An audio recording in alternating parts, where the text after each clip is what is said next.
li sadri wa yassir li amri wahlul 'uqdatam min lisani yafqahu qawli rabbi shrah li sadri wa yassir li amri wahlul 'uqdatam min lisani yafqahu qawli. Alhamdulillahilladzi hadana lihada wa ma kunna linahtadiya laula an hadana Allah. Asyhadu an la ilaha illallah wahdahu la syarika lah wa asyhadu anna sayyidina Muhammadan abduhu wa rasuluhu la nabiyya ba'da. Allahumma shalli wa sallim ala nuril anwar rasul asrar wa qurratil adyan sayyidina wa maulana Muhammadil mukhtar wa alihi al-athhar wa ashabil akhyar adadi ni'amihi wa ifdalihi. Allahumma salli wa sallim wa barik ala sayyidina Muhammadin wa ala alihi wa sahbihi ajma'in, amma ba'd. Hadirin wal hadirat rahimakumullah, terutama Bapak Haji, Bapak Ustaz Sofan dan Bapak Ustaz Yusuf serta yang lain jamaah Pak Yahudi, juga para hadirin sekalian, khusus jamaah yang semoga diberkahi Allah Subhanahu wa taala, baik maupun ibu dan seluruhnya. Semoga Allah bukakan pintu rahmat dan hidayah untuk kita di kesempatan pagi ini. Bersyukur kita kepada Allah atas segala limpahan nikmat yang begitu banyak yang Allah karuniakan. Dengan izin Allah kita dapat menunaikan kewajiban melaksanakan sholat subuh berjamaah. Semoga inilah satu pahala yang sangat besar. Orang yang sholat subuh berjamaah pahalanya seluas langit dan bumi. Semoga Allah lipat gandakan pahalanya untuk kita dan Allah terima segala amal ibadah kita. Allah cukupi segala kekurangan, kehilapan kita. Salawat dan salam kita panjatkan kepada kita Nabi besar Muhammad SAW serta keluarga, sahabat dan para pengikutnya yang insya Allah termasuk kita. Hadirin rahimakumullah. Ikan kakap sebagai alat.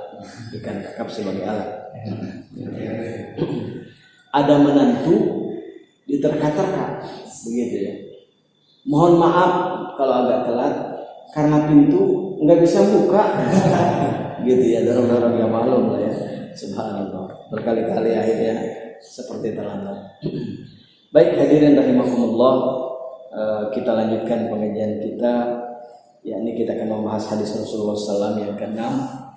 Sebelumnya kita berharap kita mendapat syafaat dari baginda Rasulullah Nabi Muhammad Sallallahu Alaihi Wasallam. Ya, makanya jangan lupa itu ya. Kalau kita meminum di gelas, gitu ya, itu biasanya banyak yang usil. Kalau kita ngajinya agak malas, itu biasanya susah untuk berhasil, gitu ya. Makanya kalau kita pengen berhasil, kita ngajinya harus lebih semangat. Berhasil yang dimaksud adalah kita mendapatkan pahala dari Allah Subhanahu wa taala, mendapatkan keridhaannya, mendapatkan syafaat dari Nabi Muhammad sallallahu alaihi wasallam. Baik, pada kesempatan ini kita akan membahas hadis yang ke-6. Ini lumayan hadis yang agak cukup panjang. Namun saya tidak merasa merasa mengajari, saya tidak merasa lebih pintar, tidak merasa lebih pandai, tidak merasa lebih bisa. Ya, saya ingin belajar di sini dengan para saudara-saudara sekalian, ikhwan sekalian, ya, juga akhwat. Mari kalau nanti dalam penyampaian banyak kekurangan, kehilapan, tentu dengan ikhlas dan dengan segala kehormatan saya persilakan untuk memberikan masukan agar juga pertama pengajian kita hidup, gitu ya. Sebab Pak Haji Sofan, kalau saya aja yang ngomong sendiri, gitu ya, yang lain takutnya apa yang disampaikan ini tidak bermakna, ya. Apa yang saya sampaikan ini tidak bisa diserap. Bismillahirrahmanirrahim. Wan Abi Ishaq Sa'id bin Abi Waqqas Malik bin Uhaib bin Abdi Manab bin Zuhrah bin Kilab bin Murrah bin Ka'ab bin Lu'ay al-Quraisy az-Zuhri radhiyallahu ahadil asyaratil masyhud lahum bil jannati radhiyallahu anhu qala ja'ani Rasulullah sallallahu alaihi wasallam ya'uduni 'ama hajjatal wada' min wa hajjis taddani bihi. Faqala Rasulullah inni qad balagha minal waj'i ma tara wa ana dzu malin wa la yarithuni illa ibnatun li apa tasaddaqu bi thulusi mali qala la qultu wasyartu ya Rasulullah faqala la qultu wa thulusu ya Rasulullah qala as-thulutsu was-thulutsu katsirun aw kabirun innaka in nadartuka aghnian khairun min an tadarahum 'alatun yatakaffafuna an-nasa wa innahu lan tunfiqu nafaqatan tabtagi biha wajhallah illa ujirta 'alaihi hatta ma taj'alu fi imra'atika. Qala faqultu ya Rasulullah ukhallifu ba'da ashabi. Qala innaka lam tukhallafa fata'mala amalan tabtagi bihi wajhallah illa zdadta bihi darjatun rib'atun wala'alaka an tukhallafa hatta yantafi'a bika aqwamun aw yadurruka bika akharun. Allahumma amdi li ashabi hijratahum wa la taruddahum ala aqabihim lakin al-ba'sus sa'udu khawlatun yaditulahu Rasulullah sallallahu alaihi wasallam anna mata bi Makkatin muttafaq alaihi. Subhanallah. Mudah-mudahan walaupun kita dengerin baca hadis ini berpahala dari Allah Subhanahu wa taala. Amin. Dari Abi Ishaq alias Sa'ad bin Abu Waqqas alias Malik bin Wahib bin Abdul Manaf bin Zuhrah bin Kilab bin Murrah bin Ka'ab bin Lu'ay Al-Quraisy Az-Zuhri. Terima kasih. Az-Zuhri satu di antara 10 orang yang dijamin masuk surga. Ternyata Abi Ishaq ini adalah termasuk sahabat Nabi, ya. Walaupun tadi ada gelar-gelarnya, ada panggilan-panggilan tertentu, ya wajar ya. Kita juga kadang suka memakai gelar-gelar tertentu, ya. Namanya bagus siapa? Hamid, Pak Hamid. Tapi karena dia kerjaannya ini dapat gelarnya siapa? Bang Codot gitu kan. Banyaklah gelar-gelar yang istilahnya dipakai. Nah, termasuk sahabat juga begitu. Abu Ishaq ini sering disebut Sa'ad bin Abi Waqqas.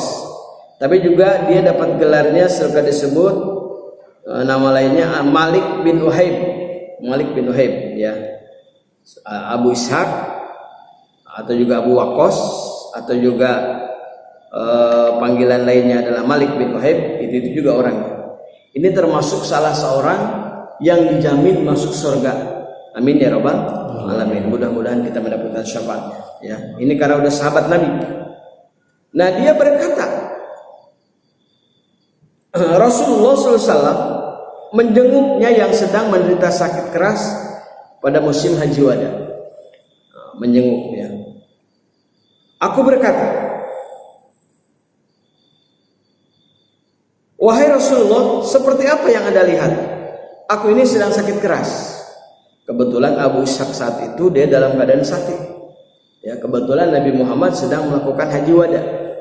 Apa itu haji wada? Haji yang terakhir dilaksanakan oleh Nabi Muhammad sallallahu alaihi wasallam. Aku sedang sakit keras sementara aku mempunyai harta yang cukup.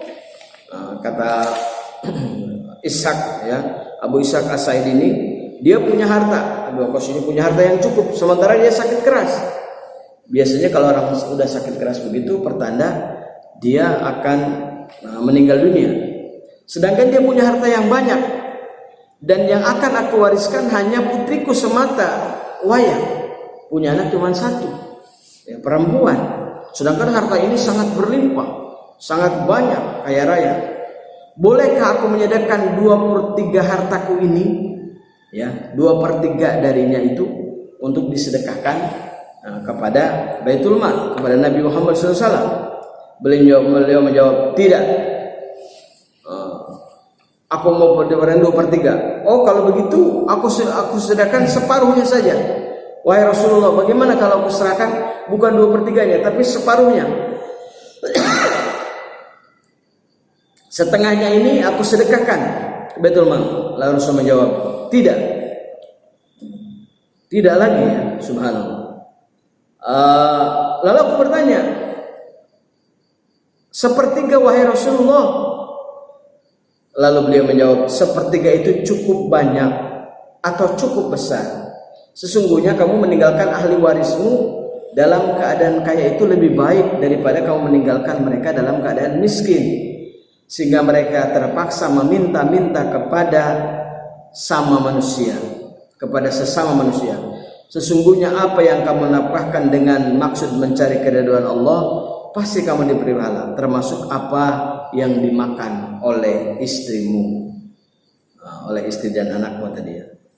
Selanjutnya aku bertanya, wahai Rasulullah, apakah aku akan segera berpisah dengan kawan-kawanku? Ya, kalau begini apakah aku harus sudah berpisah? Beliau menjawab, sesungguhnya kamu belum berpisah. Kamu masih akan menambah amal yang kamu niati demi mencari keridhaan Allah, sehingga akan menambah tinggi derajat dan keluhuranmu. Boleh jadi kamu baru akan meninggal dunia setelah orang-orang dapat mengambil manfaat darimu dan yang lain memperoleh madarat karenamu. Ya Allah, mudahkanlah hijrah sahabat-sahabatku dan jangan engkau usir mereka dengan tangan hampa. Tapi sungguh bahagia Sa'ad bin Khawlah ini yang selalu disayang oleh Rasulullah karena ia meninggal dunia di Mekah. Muttafaq alaih. Ya, sesuai dengan hadis Rasulullah SAW, man mata fi biharamain, ya, rafa'allahu anhu ma'adzabal qabri wa atilahu ajran azima. Barang siapa yang meninggal di tanah suci Mekah atau Madinah, maka dia termasuk orang yang terbebas dari siksa kubur dan dia akan memperoleh derajat yang tinggi di sisi Allah Subhanahu wa taala. Amin ya rabbal alamin. Makanya Bapak-bapak sekalian, saudara-saudara sekalian, kalau kita ingin meninggal dunia, meninggallah di sana, ya. Di mana? Di Mekah atau di Madinah. Termasuk ini sahabat ini, ya. Sahabat ini, masya Allah, dari sahabat Rasulullah SAW, namanya Abu Ishaq, tapi dia sering dipanggil Sa'ad bin Abi Waqqas. Juga gelarnya dapat gelar Malik bin Wahib, sama aja, ya. Supaya kita hafal, jangan ketika disebut namanya 3 kali kita masih bingung 3 orang, padahal 1 orang. Ini termasuk orang yang kaya raya, orang yang punya berlimpah harta. Sementara dia hanya punya istri dan anaknya 1 perempuan. Diadukan, ya Rasul, hartaku ini sangat berlimpah, ya. Kalau diberikan kepada anak dan perempuan ini saja itu masih sangat banyak. Makanya supaya aku berpahala besar, ya Rasul, bagaimana kalau 2/3 dari hartaku aku serahkan kepadamu untuk kepentingan Islam, untuk kepentingan dakwah Islam? Rasul menjawab, tidak usah. Mengapa? Ya, bagaimana kalau aku serahkan setengahnya saja lah? Setengahnya saja, tidak usah 2/3, setengahnya saja aku serahkan. Kata Rasulullah, tidak. Lalu kemana aku serahkan? Ya, kalau memang untuk sedekah, untuk wakaf silakan, tapi jangan sampai 2/3. Tapi serahkanlah kepada anak, ya, dan istrimu, anakmu itu. Artinya kenapa? Kita harus lebih mendahulukan kepentingan keluarga. Ya, tapi kan hartanya banyak sekali. Hartanya ini cukup berlimpah. Kalau saya berikan kepada mereka, tentu masih banyak lebih. Mereka hidup tidak 1 hari. Mereka hidup akan sampai akhir hayat. Oleh karenanya, ketika engkau tinggalkan harta yang banyak, lalu mereka hidupnya berkecukupan, itu lebih bagus daripada engkau meninggalkan keturunanmu hanya kaya beberapa saat, hanya tercukupi kebutuhannya beberapa saat, sementara sisanya mereka hidup dalam keadaan miskin dan kesusahan, minta-minta. Itu lebih berbahaya. Oleh karenanya, sebaiknya kau berikan kepadanya. Hadis muttafaq alaih, ya. Dan beliau termasuk orang yang memperoleh husnul khotimah karena meninggal ketika Nabi Muhammad SAW berada di kota Mekah. Subhanallah. Abu Ishaq, semoga kita semua juga termasuk orang-orang yang memperoleh husnul khotimah. Amin ya rabbal alamin. Seperti pernah yang saya ceritakan, ya, almarhum Kiai Haji Raden Hidayatullah, dia pimpinan pondok pesantren Al-Amin yang berlokasi di Karangsirna, Cicurug, Sukabumi. Beliau itu punya santri sangat banyak dan punya jamaah haji dan umroh. Dia setiap tahun mengajak jamaah untuk berangkat ibadah haji dan umroh. Bahkan dalam setahun dia 3 kali untuk ibadah umroh saja. Kalau haji 1 kali pada bulan haji, kalau umroh itu bisa dilaksanakan setiap hari, kapan saja bisa. Ya, dengan catatan kalau kita mau umroh itu pertama kita niat, ya, niat sambil berpakaian ihram. Yang kedua itu niatnya ketika kita sudah berada di mikot, ya, sudah mendekati. Kemudian setelah itu kita melakukan sholat sunat tahiyatul masjid, Masjidil Haram, ya. Yang kedua, kita melaksanakan tawaf. Tawaf itu adalah mengelilingi Ka'bah dengan bacaan-bacaan tertentu, dan ini pahalanya besar sekali. Kita mengelilingi Ka'bah dengan banyak berzikir selama 7 putaran, ya, 7 kali putaran. Kita ingat ada bab yang pertama, ada lampu yang pertama, lalu kita mengitari Ka'bah itu, ya, jangan salah mutarnya, mutarnya ke kiri, ya. Kita bersama-sama dengan jutaan orang yang mengenai Ka'bah, ratusan orang. Biasanya walaupun umroh itu setelah 7 kali baru kita melakukan sa'i. Ya, sa'i itu adalah berjalan dari Bukit Sofa ke Bukit Marwah. Kita jalan, ya. Kalau misalnya ada nanti lampu, itu ada khusus untuk berlari, kita lari kecil. Tapi nanti jalan lagi, sebelum itu kita lari lagi, menandakan bahwa Siti Hajar ketika mencari air untuk anaknya Ismail, ya, begitu berlari-lari sa'i. Lalu setelah kita sampai terakhir di Bukit Marwah, kita tahallul. Tahallul itu adalah mencukur rambut, ya, jangan salah paham. Kadang-kadang masih ada orang yang belum mengerti apa tahallul. Kalau haji umrah tahallul itu adalah rambutnya dicukur, ya. Makanya wajar kalau orang pulang haji, pulang umrah, kepalanya botak, ya. Kenapa? Itu dibersihkan. Nah, itu beliau itu guru saya, Kiai Haji Raden Hidayatullah. Masya Allah, setiap tahun itu berangkat ke Mekah sampai dia ingin bertahadus binimat, lebih bersyukur lagi. Dia bikin kartu nama. Di kartu namanya di situ sudah ditulis 38 kali berangkat haji.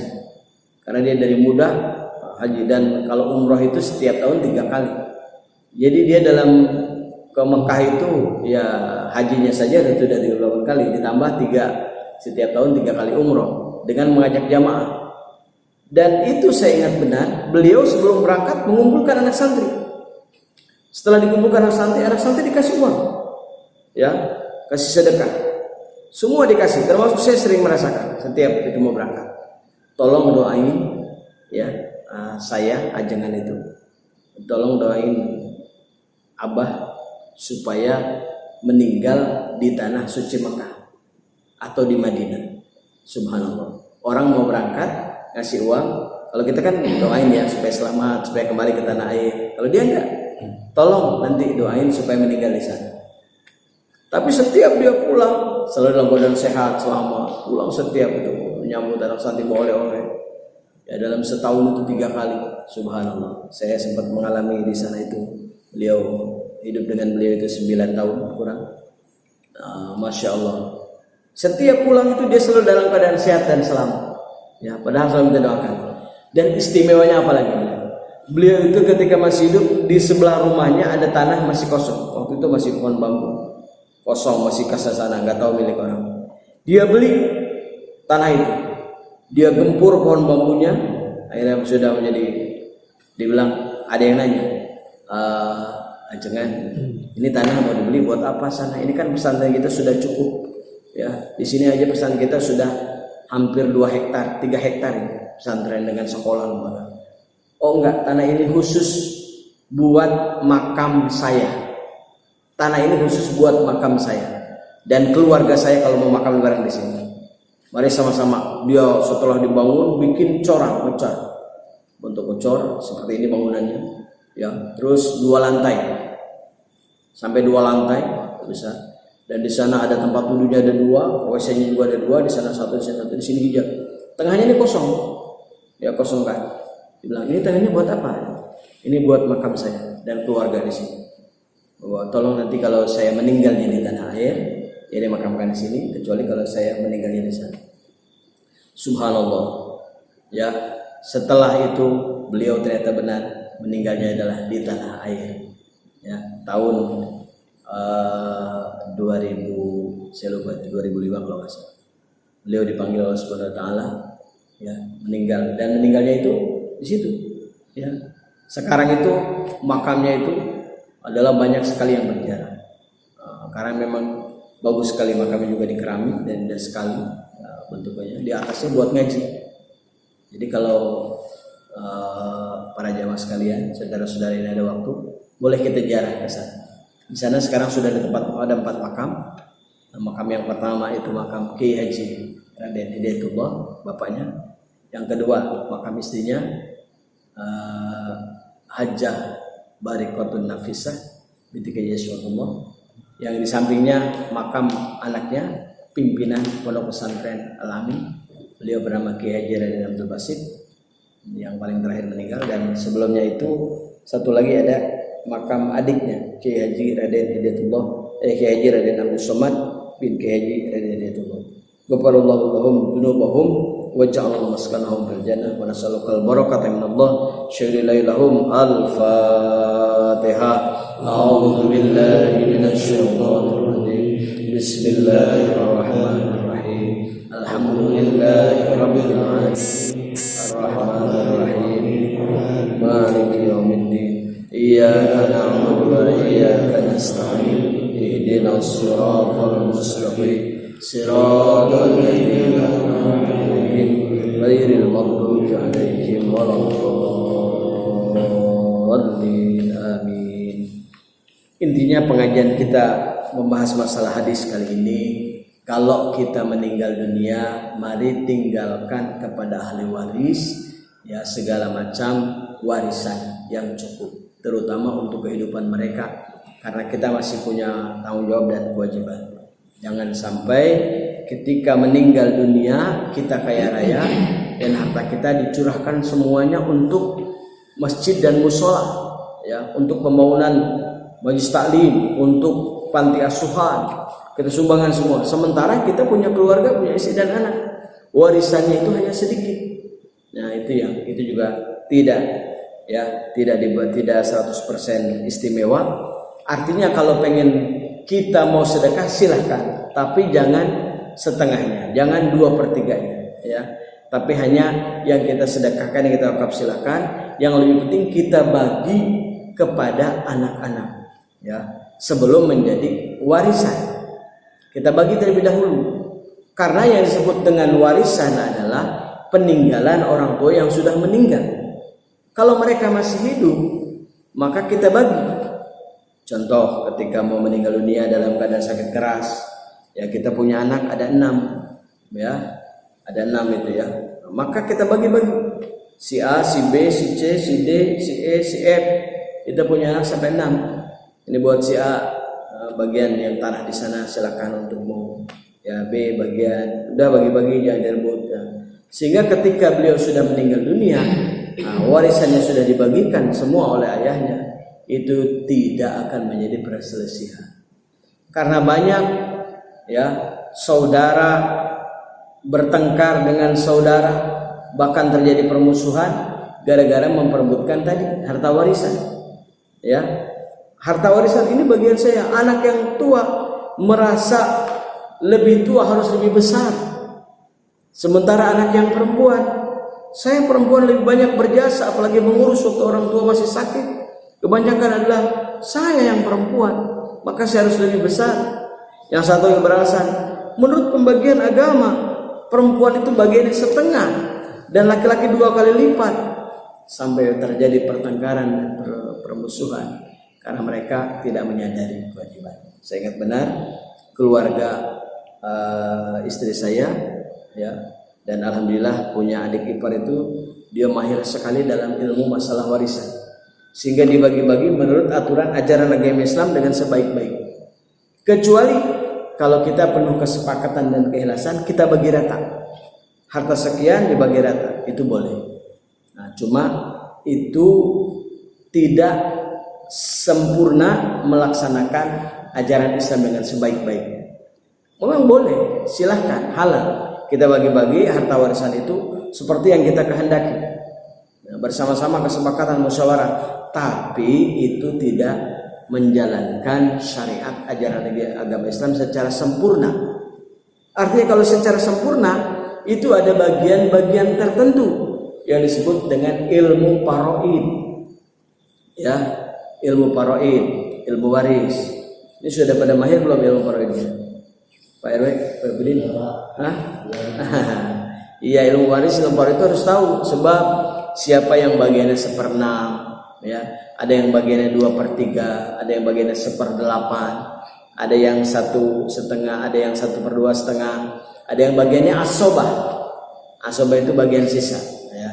Nanti kita, ya alhamdulillah kalau mungkin para saudara-saudara sudah pernah mempelajarinya, sudah pernah mengetahuinya, itu bisa. Tapi sekarang ada ayat yang lebih istimewa, ya ini kita bisa dibuka di mumbah Google, ya, kita pelajari cara mempelajari ilmu ahli waris, ya, itu dipelajari semua. Dalam kitab-kitab juga ada banyak, ya, termasuk kitab-kitab yang bernazam, sebagian-bagian mereka berapa untuk ahli waris ini, sehingga dibagikan dengan penuh kesempurnaan, yakni melaksanakan syariat ajaran agama Islam di dalam masalah ilmu faraid. Dan memang salah satu tanda akhir zaman, ilmu yang diangkat oleh Allah dari para ulama pertama adalah ilmu waris, ilmu faraid. Artinya banyak orang yang di akhir zaman itu tidak menggunakan ahli waris, tidak menggunakan ilmu warisan, sehingga mereka banyak terjadi perselisihan, pertengkaran, dan permusuhan dengan saudara gara-gara pembagian warisan yang tidak rata. Semoga Allah berikan taufik dan hidayah kepada kita untuk dapat melaksanakan ajaran agama Islam secara sempurna, yakni memberikan hak waris kepada hak-haknya. Juga kalau kita meninggal dunia, usahakan dan upayakan meninggalkan sesuatu untuk ahli waris, terlebih yang istimewa untuk kehidupan. Biasanya mereka ada yang berprofesi sebagai PNS, pegawai negeri sipil, sehingga pas begitu selesai, ya, dia meninggal dunia, meninggalkan warisan, disebut dengan pensiunan. Betul, meninggalkan pensiunan. Jadi enak, istri atau anak yang sudah meninggal dunia tinggal dia pulang, inilah peninggalan suami, ya, itu boleh. Mudah-mudahan pensiunan tetap ada, ya. Dan kita juga ada yang swasta bikin pensiunan, saya pernah dengar ada, boleh, ya. Walaupun swasta tapi bikin pensiunan, saya pernah dengar ada itu. Nah, itu boleh sekali, misalnya Pratama Residen, ya, khusus yang tinggal di Pratama Residen dapat pensiunan. Hebat banget, ya. Amin ya rabbal alamin. Mudah-mudahan Allah berikan taufik dan hidayah kepada kita untuk lebih semangat mengaji dan mengkaji, dan Allah catat hadirnya kita karena Allah ini berlipat ganda pahalanya. Amin ya rabbal alamin. Mohon maaf yang sebesar-besarnya. Kita tutup dengan kafaratul majlis. Subhanakallahumma wa bihamdika asyhadu an la ilaha illa anta astaghfiruka wa atubu ilaik. Hadanallahu wa iyyakum ajmain. Wa a'udzu minkum. Wassalamu alaikum warahmatullahi wabarakatuh.